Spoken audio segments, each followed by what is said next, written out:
We do have, Clay normally leads us in some songs on Wednesday nights, but Clay is not, he's not feeling good. He doesn't have COVID or anything, but he sent me a text today, and he's not feeling good. So, yeah, by the way, y'all are back there. Hannah knows where they're going. Okay, good.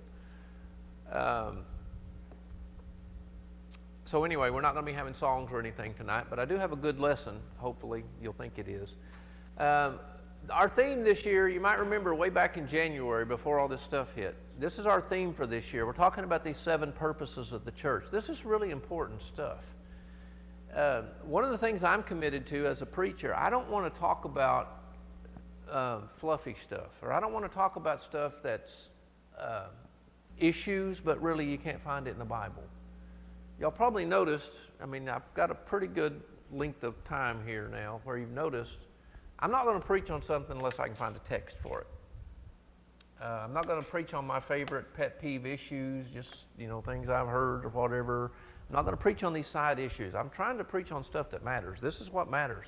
This is God's wish for this community, this WishCom. This is our theme for this year. We want to be a church that focuses on important stuff.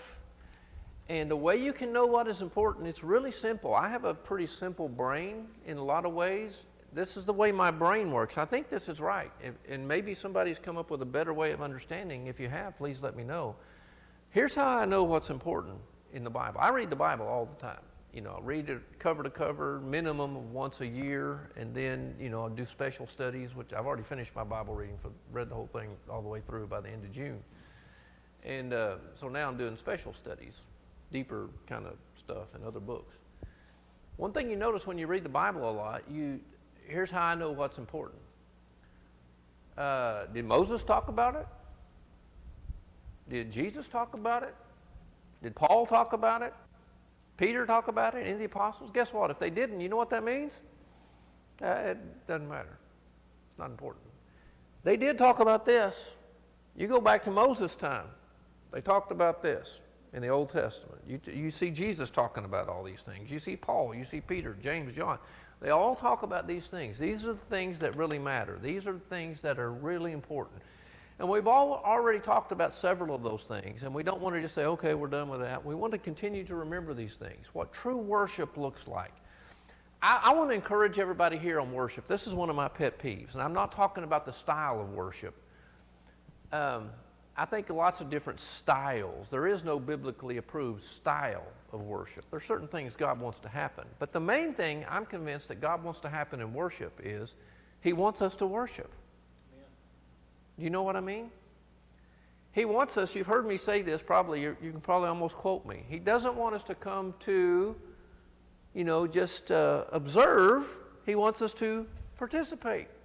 He doesn't want observation. He wants participation. I've said that till I'm blue in the face. He doesn't want us to just observe. He wants us to serve, which I'll talk about tonight, but He wants us to worship. Here's why I say this. Let me tell you what I see every Sunday. When you're up there, when you're standing up there, you can see a lot of stuff. Most people here are very engaged. Most people are very engaged. But during the singing, and sometimes I look around during the singing, I wonder what it would sound like if everybody here sang with zeal because they're singing to a great God. I wonder what it would sound like. I don't know because it's never happened. I hate to say that, and I'm not talking to y'all. I'm speaking to the choir, proverbially, because here's a Wednesday night and y'all are here, and God appreciates your dedication. But there's a lot in our church that they come to observe. That's not worship. Worship is not passive sitting. Worship is engaging with my heart and with my mind, and that's what God's looking for. And singing. I'm as bad a singer probably as anybody here. I heard Ozzy was worse than me. I'll ask him about this. Some of us are planning on going to South Dakota in October. Ozzy, our missionary up there. I've never heard him sing, but I'm going to ask. Maybe I'll get a chance to when we go up there. But I still sing, and I hope you do too. That's worship. By the way, that's commanded in the New Testament. And He's not commanding it like you'll go to hell if you don't do it. That's not the intent of it. The intent is God's a great God. He's the only God. He deserves our worship. And when it's coming from a true heart, even though the words don't sound great, like in my case, God accepts that. So anyway, that's one of the great purposes of the church. We looked at influence last week. We've already talked about community. Tonight we're going to talk about this third purpose of service. Serve. God has called us not to observe. He's called us to serve. And let me just talk about service for a minute. Christianity is a service religion. Not serve us, but serve is. Because Jesus, our founder, who is the head of the church, Jesus was all about service. Wouldn't everybody agree with that? Jesus was by far the greatest servant this world has ever seen. You talk about a servant. I mean, left heaven, perfect, to come here and to be abused because he was trying to serve people. That's what Christianity is all about. At the heart of Christianity is a heart of service. And that's what God's called us to do. Let me tell you something. If you want to really show up as a Christian, if you want to stand out as a Christian, if you will do this, you will stand out because you're not going to have much competition. I hate to say it, but it's true. But you know, as I look around this room right here, you know, any organization, you guys have heard the 80-20 principle. It's pretty much true in all organizations. You know, 80% of the work is done by 20% of the people. That's probably true in this church. It's true in the Lions Club that I'm a part of. You know, there's a group of about 15 people that if those 15 people out of our 75 members, if they're not there, the whole thing falls apart. You know, as I look around the room in here, I see some servants in here. You know, Buck has, I should have prayed for him too, Buck has poison ivy. But Buck and Patsy, here's what Buck and Patsy are like. I remember one... They volunteered to set up, you know, when we used to have meals, and we will again, when all this is over. They volunteered. They said, we don't just want to help doing it, we just want to do it. And then one night I said, okay, you remember when I used to say, okay, this night this group is in charge of cleaning up, and this group is in charge of cleaning up. One night I said, I want everybody to clean up except for Buck and Patsy, because they do it all the time, and David and Susan. If it weren't for Buck and Patsy or David and Susan, most of the time the kitchen and everything and whenever we get cleaned up. And then, so I'm like, okay, I'm thinking I've settled everything. I leave the room for about 5 minutes, come back in there, and there's Buck and Patsy over there cleaning stuff up. I'm like, what are y'all doing? And Buck goes, I just can't do it. I just can't sit there. That's the kind of heart you're looking for. That's good. That's Christianity. And if you are like that, I hate to say it, there are just not very many people like that. We have some here like that. That's great, but that's what Christianity is all about. Christianity is a service religion. Jesus said, you know that the rulers of the Gentiles, they lord it over them, and their high officials, they exercise authority over them. Not so with you. Instead, whoever wants to be great among you must be your servant. Whoever wants to be first must be your slave. The Son of Man, Jesus said, me, I, the Son of Man, I didn't come to be served, but to serve and to give my life as a ransom for many. Jesus said, I know the way it is in the world. People want to be waited upon. People want to have preferred parking places, and they want to have all these amenities and people waiting on them hand and foot. Jesus says, I know that's the way it is in the world, but that's not the way it is with you. I'm calling you to be different. I'm calling you to be true servants. You want to be great? Jesus said, here's how you're great. You serve. That's how God doesn't think like the world does with worldly values. God has a completely different way of thinking. And what God thinks is if you're a servant, you are way high in God's estimation of things. We know this teaching in John chapter 13. We've heard it many times, but we need to be reminded of this. Jesus, knowing that the Father had given all things into his hands and that he had come from God and he was going back to God, he rose from supper. Remember, they were having the Last Supper. The Last Supper is when they were taking the Passover meal, where Jesus instituted what we do every Sunday morning, the Lord's Supper. This is the same night Jesus is going to be betrayed in the Garden of Gethsemane and arrested, crucified the next morning. And he rose from supper, he laid aside his outer garments, and taking a towel, he tied it around his waist. He poured water in a basin, began to wash the disciples' feet and to wipe Wipe them with the towel that was wrapped around him. Let me just stop right there and let's get a little bit of discussion. Tell me what jumps out at you about this story. Imagine what it was like. They're in an upper room, Jesus, just him and his apostles, and they're gathered together. And after they have this meal, where they remember God's great deliverance of them way back in the book of Exodus and the Passover, and Jesus institutes the Lord's Supper, and then Jesus stands up and he puts a towel around his waist and he goes around and he starts washing all their feet. Tell me what jumps out at you about that.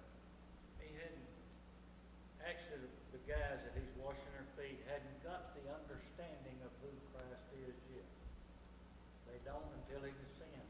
Right. But he's trying to beat it into our heads that we're to do the same thing. Maybe not wash your feet because we don't run around sandals all the time. Right. Okay. But it's a servant's heart that we're supposed to have. This was the lowliest job that there was. I don't know what you think of today as the lowliest job, but the most menial, the most subservient, the lowliest job you could think of. They usually had a special designated part of the room that was kind of sectioned off where it would be the lowliest slave of all to do that. And so when Jesus, who's a rabbi, a great teacher, he's God in the flesh. They don't know that yet, or they have inklings of it. They've seen him do some crazy stuff, but they still, as Roy said, they don't know yet. But they know that he's certainly not a menial servant. And for Jesus, the Son of God, this is God in the flesh. That's who Jesus is. Jesus is God. Just so we're clear on that. Jesus is 100% God walking around down here as a human being. And God takes a towel and starts performing the lowliest job that there was. And he goes around and he starts washing all of their feet. Are y'all feet people? Do you know what I mean? I'm not a foot person. This would be hard for me to do. Feet stink. I mean, they stink, and they stunk worse then, because as Roy mentioned, then everybody walked around in sandals all the time. And now our feet are covered and so on and so forth. Maybe in the summertime you walk around in sandals, but we take, baths and showers and all that pretty regularly. Well, they didn't then. Your feet would get grody looking, just really grody looking. And can you imagine what that basin of water looked like, even after the first one? And he goes around to every one of them. Even Judas. He knows Judas is going to betray him. He knows that. He's trying to teach us something. How hard is it to serve those who we know are plotting and conniving against us? Boy, he's not saying this is easy to do, but as Roy said, he's trying to show us something.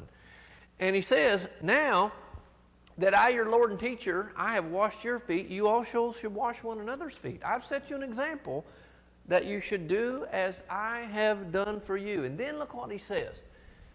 Now that you know these things, you're blessed if you do them. This is an important verse.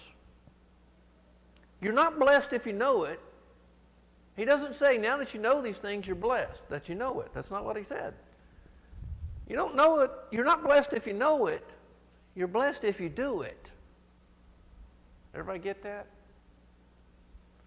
Knowledge is not the greatest thing in Christianity. Knowledge matters, but if we have all this knowledge but we don't serve, which is what he's talking about, serve in the way that he's shown us to. He's trying to give us an example. We're not blessed if we know it. I know a lot more than I've done.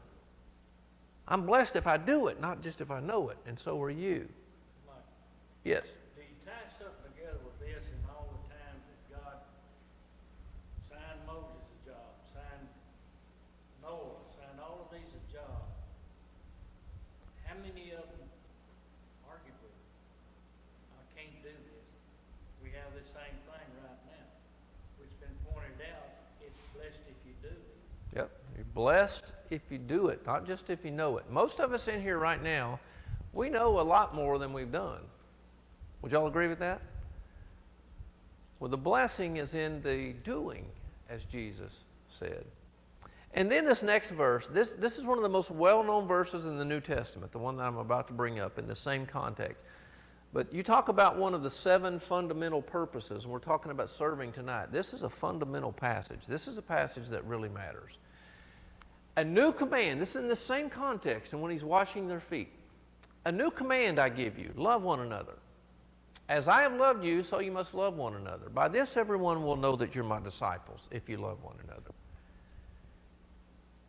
The new command is not to love one another. That's not a new command. That's an old command. That's all through the Old Testament. You remember in Deuteronomy chapter 6, it's called the Shema, which is a Hebrew word, which means hear. Hear, O Israel, the Lord our God is one God, and you shall love the Lord your God with all your heart, soul, mind, and strength. And that's repeated several times in different forms in the New Testament. Love, that's not a new command. So what makes it new? As I have loved you, exactly right. The newness is, I'm ramping this up. Yeah, you're not just to love people, you're to love people like I have loved you. Now that's new. I want you to love people no matter how dirty you have to get to do it. And not only that, I want you to love the people who are betraying you. I want you to love the people who drive you nuts. Think about this for a minute. Don't you think the apostles drove Jesus nuts? I mean, seriously, when I read through the New Testament, I'm like, man, these guys are clueless. I'm sure if I would have been there. I remember one time, I wasn't planning on saying this, but it just popped into my head. There's this story in John chapter 4. Jesus and the Samaritan woman, remember that? Jesus goes and sits on Jacob's well, and this woman comes out, and he's having a conversation with her. The disciples, they're not used to that. That's not customary for the day. And at one point, the disciples had gone into town. It says they had left. They were gone while he's having this conversation with this woman. And they'd gone to get something to eat. They'd made a run to McDonald's, and they're coming back with the food. And Jesus is talking to this woman. And Jesus said, he tells them this. This is John chapter 4, verse 34. Jesus said, I have food to eat that you do not know of. And you know what they said? They looked at one another. They said, did somebody go to Whataburger? Where to get it? That's what they say. And you can imagine Jesus going, oh my goodness. But he continues to love these guys and to show his love to them, even though they drove him nuts. But more importantly, when you see him washing Judas' feet, what an act. I mean, here's somebody who's going to betray you to death for 30 pieces of silver, and he doesn't skip over him. Man, it is so hard for us to get that lesson. He says, this is the kind of love I'm asking. I'm not asking you to love people who love you back. Anybody can do that. Ungodly people do that. That's not what I'm asking you to do. That's easy for people to do. I'm asking you to love people who betray you. To put it in our language, I'm asking you to love people who gossip about you. I'm asking you to love people who have done you wrong or doing you wrong right now. I'm asking you to love them, and love is an action, as you see plainly in this story. It goes into action. You don't just say, well, I understand these things. No, you do it, and you do the tasks that need to be done to serve and to bless other people. The point about all this is this. This is the thing that we all need to remember. Greatness is measured in terms of service, not status. This is how God thinks. Now, our world does not think this way, which is why we need to be reminded of it. Our world doesn't think this way, does it? Our world says greatness is measured in terms of status. Isn't that what our world says? How do we know who's important, our world says? Who makes the most money? Who has the biggest house? Who has the nicest car? Who has the preferred parking place? Who has the most perks and all that stuff? Who has people waiting on them hand and foot? That's how our world determines who's great, isn't it? Jesus says, yeah, I know that's how the world works, but that's not how it really is. That's not how it really is, because the way things are with God, that's how it really is. Here's how it really is. Greatness is measured in terms of service, not status. So you want to know who great people are in God's estimation? People like David and Susan, people like Buck and Patsy, people like Robert and Lisa and others who, that's all they think about is serving people. And they're not the only ones in our church. Those just came to my mind. But think about it. Anytime there's anything that needs to be done, have y'all ever noticed it's the same people? Y'all ever notice that? It's the same people. Because they have a servant heart. They just, like Buck, we just can't sit here. We have to be servant. And they're not trying to get any accolades for it. That's their heart. They have the right kind of heart. They have a servant heart, the heart of Christ. How many of y'all remember this?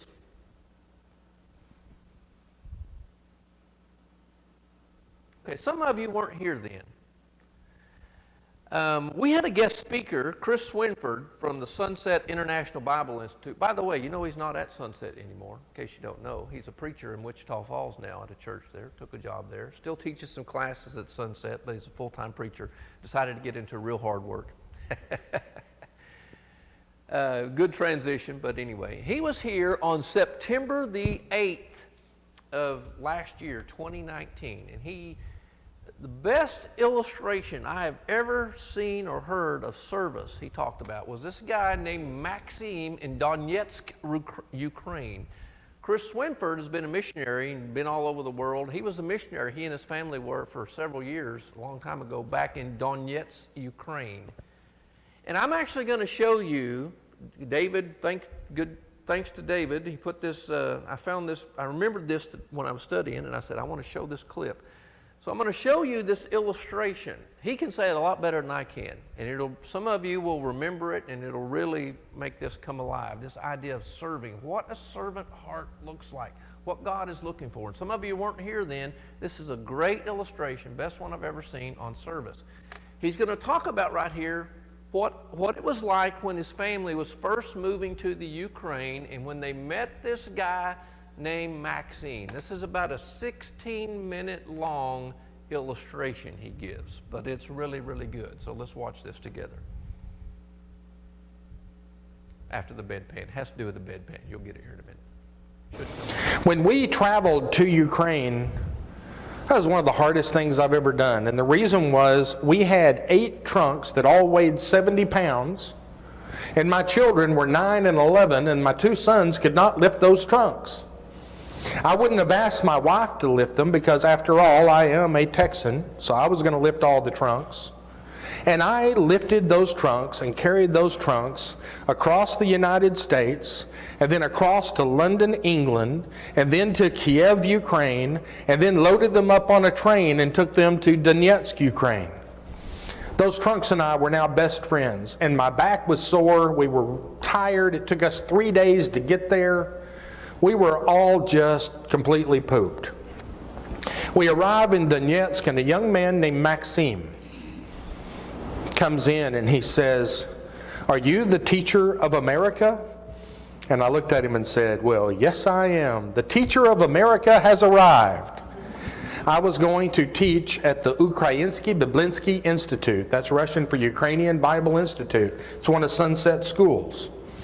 So I said, "Yeah, we're here." And he said, "I am Maxim. Do you speak Russian?" And I said, "No." And he went, "I am here to carry your burden." And he put a trunk under each arm and picked up 2 other trunks and carried 4 trunks across to a van that was parked that he had rented. I tried to pick up 2 of the trunks, about died, so I ended up carrying 1 trunk after him. Then he goes and he gets the rest of the trunks. This strong young man, probably 6'4", 6'5", weighing about 250 pounds, big, strong 17-year-old. I'm just follow him around like his child, carrying much less than he can carry. We load them up. He takes us to our apartment. We get out and he says, you're very fortunate. You live on the 7th floor. And I said, "Why is that fortunate?" And he goes, "Well, most thieves won't climb that many stairs. So you're very fortunate." So we're bringing the trunks up those long stairs. Finally, we get everything up there, and he says, "I will see you tomorrow morning at 7 o'clock. We'll get on the bus, and we'll go to where we have worship." We had to go to 7 different worship services that first Sunday morning. communism didn't let them study their Bible, so they studied it all the time, and they all went from place to place, all worshiping together. It was an awesome thing. That was one of the longest days I ever remember. And everywhere we went, Maxime had his job to do. And everybody treated Maxime so nice, because Maxime had a problem. When he was born, he had a very, very small mama, and he had a very large head. So they took these forceps and they crushed his skull as he was born, bringing him out of his mom. It affected a couple of parts of his brain. One of those is the one that helps us know logic and all those things. That part was gone. And another thing was that he was never going to be more intelligent than a 7 or 8 year old child. This big, strong boy was not able to think and mature like most others. He became my son's best friend. He was the enforcer. They would play Avengers all the time. I had Captain America and Spider-Man, my 2 sons, and the Incredible Hulk would come to play. And Maxime would just throw them around the room, and we would just hope he didn't break them before he left. But Maxime became our 3rd child. One day, Maxime came over and he was so upset, and he said, "They've kicked me out of school." And I said, "What do you mean, kicked you out of school?" And he said, "They've told me I can't ever go back." And I said, "Well, let's go talk to them." So he went and we talked to his teacher, and she said, "Maxime is in the 2nd level. That's our 1st grade. The other parents are terrified of Maxime being there. When they go to play games outside, they're scared he's going to hurt them." And I had to understand, because, again, I had seen him throw my children all over the place. So I went to Maxime and said, "They're not going to let you come back to school." And he said, "It's okay, I'll come to your school, brother." And I said, "You can't come to our school. Our school is a university. If you think 1st grade is hard, you ought to try a university."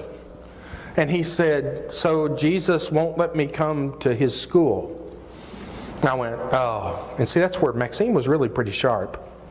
And I said, "Well, I'll let you come to my classes." The first class I taught in the morning was Introduction to New Testament Greek, based on Leon Crouch's notes that Mike and I had in school.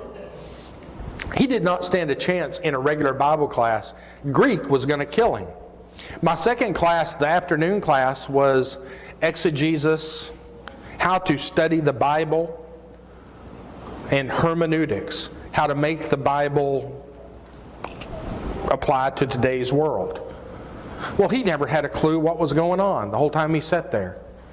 My kids would come and sit with him, and they would turn to the Bible passages and all that. Maxime had no clue what was going on. The third class I taught was evangelism. He was pretty excited about that class. One day we went out to a nursing center just to help the older folks that were there. There are 3 different levels of nursing homes in the Soviet Union. The first is for those with lots of money, and they get 1 nurse for every 20 patients. The second is for those with no money, but they have family, which means the family brings them food to eat, cleans their sheets, cleans their towels, gives them baths, all that, and there's a few nurses that help. The third level is no money, no family. And they're horrible places. That's where we went to go help. And I showed up with my 70 students and said, "We're going to do everything. We will do any job." And I began to divide us up. One of the students wasn't there, so we had an odd number. And I said, "Maxime, you'll be with me. You and I will work together." Then I took him aside and explained to him, "Maxime, I am a psychologist. We're going to go around and talk to people about their problems. That's what we'll do while everyone else is doing these other jobs." Because I had told the superintendent of the school, Svetlana Alexandrovna, "You come up with the dirtiest, nastiest jobs in the world, because I'm teaching my guys to serve." So she comes out and she says, "We need someone to clean all of the old bedpans that have been dirty for about 4 months. We have this whole little storage unit filled with these bedpans. Somebody's got to clean them." I turned around and looked at my students and glared at them like, somebody better volunteer. Well, somebody did volunteer. Maxime raised his hand up and said, Me and Brother Chris will clean those." And I looked at him and went, "Hey, Maxime, come here. come here. We're going to talk to people about their problems. And he said, but this is job number 1, Brother Chris. It's a hard one. Don't you think Jesus would want us to do the hardest one? And I was looking at him going, no, I don't think that at all. I think God understands that the teacher is different than the student. Oh, yeah, the teacher's the one who washed the feet. That was the worst 7 hours of my entire life. And remember, I grew up raising pigs. When you sit there and go, raising pigs, that's great, that's wonderful, that smells great.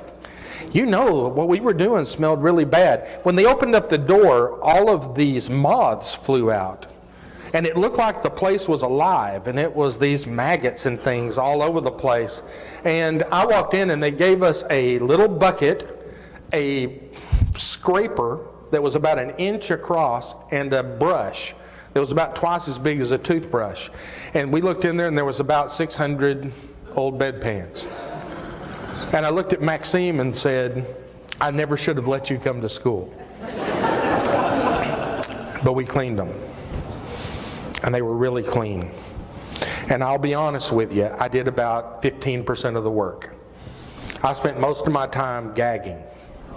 And Maxime was just loving every moment of it. The next day we showed up for class and Maxime wasn't there. And I thought, oh, they told me that his heart wasn't strong. It was so big that it couldn't pump blood effectively. And I thought, I hope we didn't kill him. So I called to his home, to his mother. And I said, did Maxime leave for school this morning? And she said, Kanishna da. Yes, certainly. He's there with you. And I said, he's not here with me. And we both began to panic. So I took all the students and we went walking down the road between the school and his house, thinking maybe we would find him. As we were passing by that nursing center, I looked at it and went, do you think he went there? Go up and knock on the door, and a guy with a machine gun answers the door. There was always a guy with a machine gun at every door. Like I'm going to come in and try to steal all the old people away from them or something. Maybe get all their bedpans. So I sat there and I explained to it. He went and got the superintendent, Svetlana Alexandrovna. He brought her to me and she said, Maxime showed up early this morning. He has washed all the sheets. He has cleaned all the floors. He sits there and goes from room to room talking to each person. He knows everybody's story, and he keeps telling them, I'm part of the Church of Jesus Christ, and you should come with me because Jesus is the light that has saved me. I went in and found Maxime. He's sitting over a big tub of boiling water, moving sheets back and forth, and he's singing church songs as loud as he can. I said, Maxime, you're in trouble, buddy. Your mom didn't know where you were. I didn't know where you were.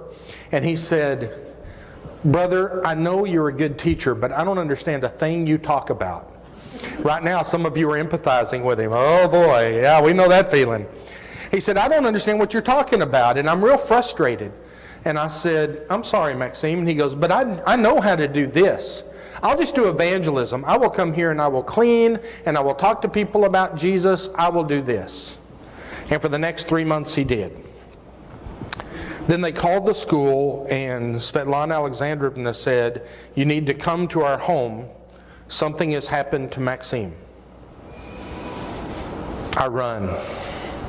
I get there, the guy with the machine gun is out front going like this. I run through the door. And Maxime, Special Max we called him, was laying on his back in the hallway. He had been cleaning the light bulbs. I don't know whether he got shocked and died or whether his heart finally just gave out. They didn't know. He was sitting on a letter cleaning light bulbs because he cleaned everything else, and he was gone. When I bent down to touch him, he was cold. I called some of the students together and we did what you have to do there. They don't have ambulances and all those things to come get you. We carried him home. Took off his clothes, cleaned him up, laid him on the kitchen table, which is the custom, put flour around him, put the best suit on him, laid it there so people could come and greet him, and I sat by his head because I was his preacher. 2 days later, we're standing in a field, putting him to rest. As the preacher, I carry 7 nails and a hammer. I don't remember everything about what I said, but I do remember I have never nailed so poorly in my entire life. Tears really mess up your ability to hammer. And then the bus showed up, and then another bus showed up. The first person out of the bus was a man on crutches with one leg cut off because he was diabetic, dragging himself through the cemetery.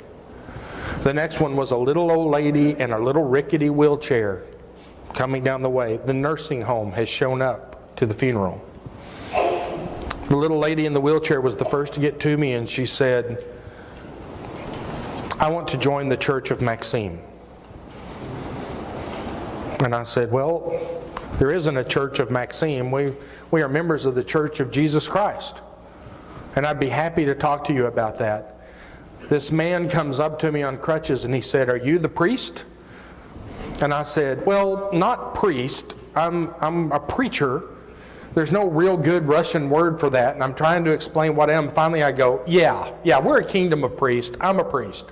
So I looked at him and said, "Sure." And he said, "I will join the Church of Maxime." All in all, 62 people that day wanted to join the Church of Maxime. And I really realized something very bad about me. Nobody had ever come up and said, "I will join the Church of Chris." No one had ever seen me serve that way. No one had ever seen me listen to all their stories that way. Maxime could not memorize a verse of the Bible. His brain just would not hold it. He got all the stories wrong. I loved his sermon on David and the flood. It's one of the greatest sermons ever. But Maxime couldn't remember. There's not a child here that doesn't know more than Maxime knows or knew. We got through with his funeral. We went and had a meal. I taught these folks. We baptized so many people. And I went back and got my grade book and gave him an A in evangelism. I gave myself an F. He learned a very simple lesson. If we will love like Jesus loves, the world will know that we're His church.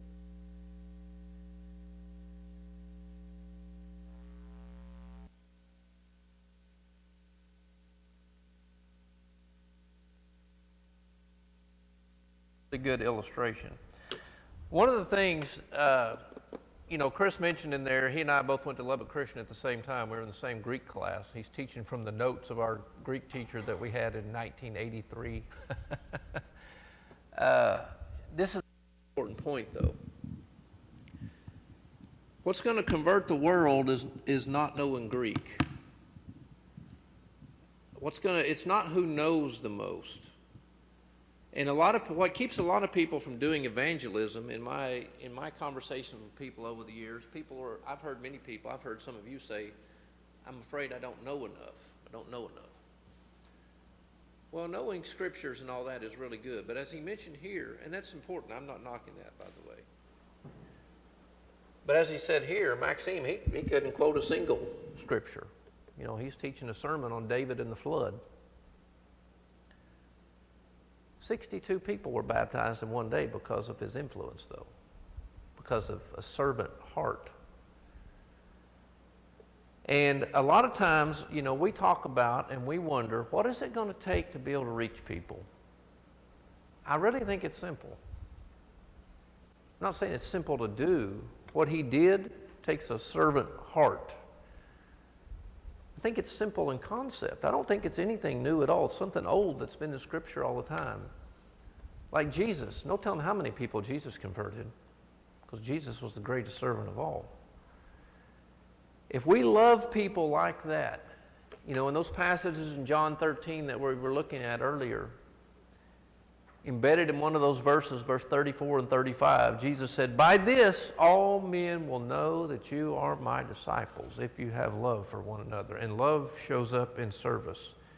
The world out there is going to know that what we're doing in here is real, and that there's a real God that we serve, and that Jesus is real when they see our love, and that love is going to show up in service. You want to know how to convert Coughlin and Crandall and Maybank and Kemp and Scurry and Forney and Terrell and all these towns around here?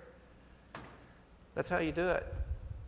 When all of us get that kind of a servant heart, and people out there, wherever we are and wherever you happen to be, in your occupation, in your neighborhood, wherever you are, we get a bunch of people like that, with that kind of mentality. People in this town are going to notice. And as I said earlier, they're going to notice because there's not much competition at all for people doing that, is there?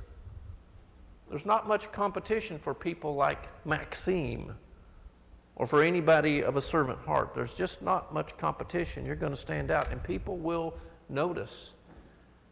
And that's what's going to reach people. That's what Jesus said. By this, what I've just shown you here, by this, all people will know that you're my disciples, if you have love for one another. And so my challenge to all of us tonight is to go out and to fulfill this purpose that God has called us to, one of the 7 purposes that he has for his church, his people, and that is to be servants. So I don't know what you're going to be doing tomorrow.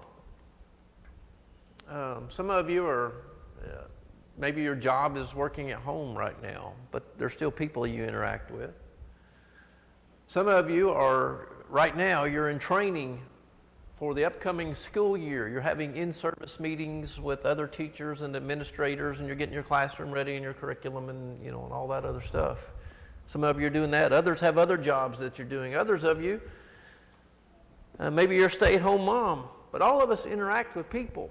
Maybe you're a college student, or you just graduated from high school, like Carly over there, or like Hunter. Hunter, you haven't graduated from graduate school yet, have you? No? Okay, just checking. He goes pretty fast. Whatever we're doing, though, wherever we're at, whatever we're doing, whatever our job is, whatever our sphere of influence is, you don't have to have any special kind of knowledge to do this. What we have to have is a heart of a servant. We can all do that. And if we all do that, wherever we are, it's going to show up big time, and it's going to have an impact on people. And so that's what God is calling us to do when we leave here tonight. So I'm going to close with a prayer and ask God to be with us as we leave to serve. Our Heavenly Father, we're so thankful to you for this time we've been able to be together, for the lessons we've learned from the study of your word, and the reminder that it's really important for us to be servants, because the world is watching us, and our world needs people with a servant heart. I pray that you will instill in us, the members of the Landmark Church of Christ, that what's going to win our friends and family and co-workers and neighbors, what's going to win them to Christ is not our incredible knowledge and debating them on minutiae of Scripture. What's going to win them over is when they see that we have love, and that love shows up in acts of servants willing to give and to lay down our life for them as Jesus did for us. And we just pray that you'll bless us and empower us to do that as we leave here tonight. We pray these things in Jesus' holy name. Amen. Thank you all for being